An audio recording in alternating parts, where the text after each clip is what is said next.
All right, Wei, this is for you. Thank you so much for writing in with your question. So we're going to be talking about getting our third finger and our pinky to move independently of each other. I've done a video like this before, and the reason that this tends to be a little tricky is if you lay your guitar down and you put your hand here, your left hand, if you raise your first finger, it can come up pretty high. Your middle finger can come up pretty high. Your third finger can barely move, but your pinky can still come up, all right? And if you move those two together, you can kind of get a little bit more lift here. If you move these two together, you can get a little bit more lift, but that third finger by itself does not want to move. It actually does rely on either your middle finger or your pinky a little bit.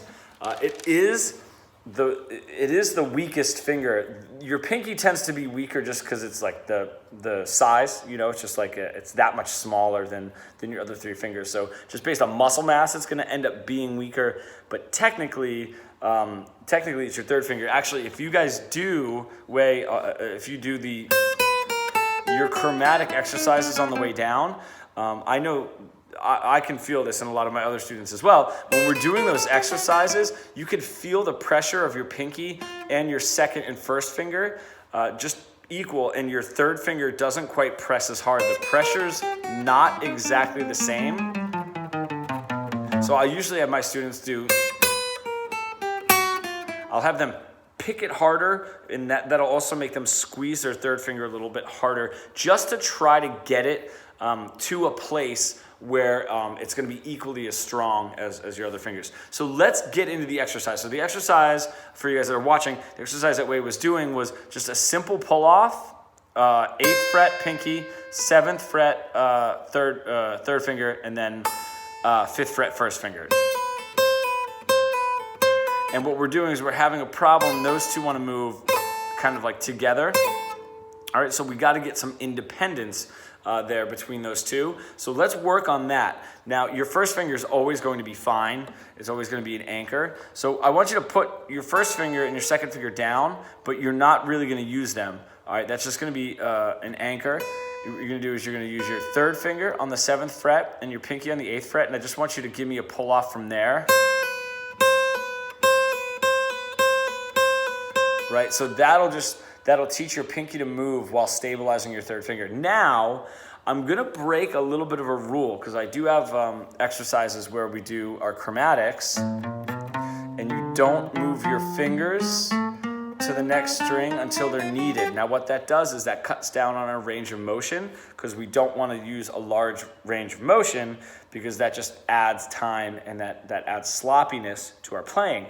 But I want you to add extra motion here. What we're basically doing is it's almost like our fingers our pinkies confined and our third finger's confined, and we want to break them apart. So we're going to get a larger range of motion here. So same idea, your fingers down, and I want you to swing your pinky and make a huge motion. So you're really hitting down and pulling off like that.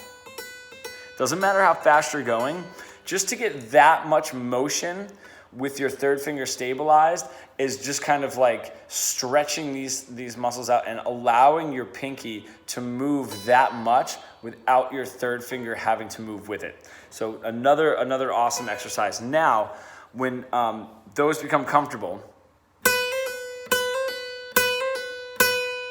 now you're gonna move up one fret. So you're gonna stretch from the 7th fret to the 9th fret. It's just going to add a little bit more stretch, and it's just going to get it, I was going to say further away, which technically it is because it's stretching further away, but just getting those tendons to move by themselves. So that's another exercise. Another one on top of that is just going down the guitar neck with your third finger and your pinky.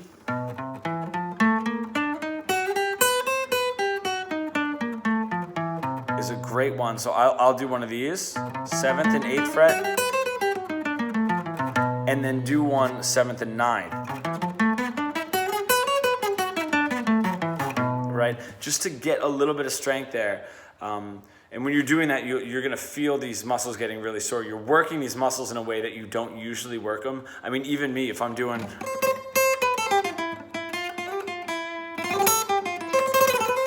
I'm still not using those muscles the same as if I'm doing these exercises. So another exercise, and then lastly, try to really focus and go nice and slow on your pull-offs, making them nice and loud and building up from there, but I want you to do them in threes. So what I mean by that is just, and then stop.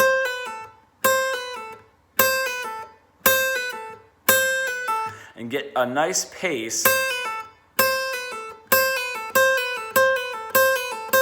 where you can now put them together without that pause, but it's not going too fast. Once they come together and it's nice and smooth,